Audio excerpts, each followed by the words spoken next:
श्री कृष्ण कहते हैं, कुरुक्षेत्र का विशाल मैदान, सूर्य की किरणें धरती को प्रकाशित कर रही हैं। दोनों ओर असंख्य सैनिक, रथ, हाथी, घोड़े, ध्वज और शंखों की गर्जना से वातावरण कांप रहा है।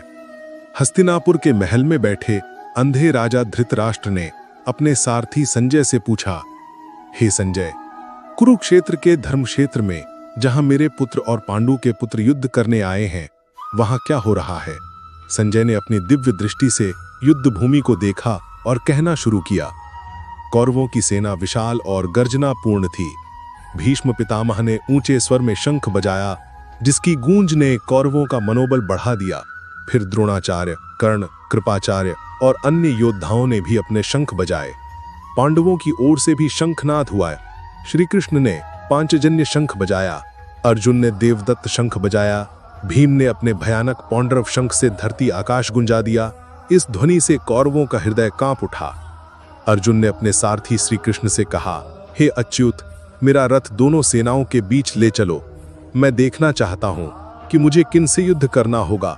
श्री कृष्ण ने मुस्कुराकर रथ आगे बढ़ाया और उसे भीष्म पितामह और द्रोणाचार्य के सामने खड़ा किया। फिर बोले, हे पार्थ, देखो यहाँ खड़े हुए कौरव।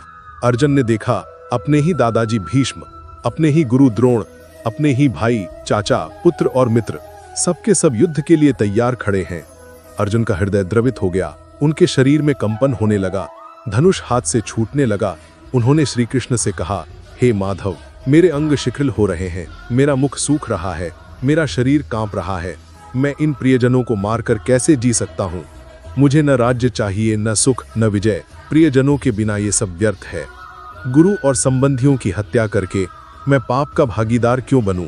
यदि मुझे मार भी दिया जाए तो मैं युद्ध नहीं करूंगा। इतना कहते कहते अर्जुन का गांडीव धनुष उनके हाथ से गिर पड़ा।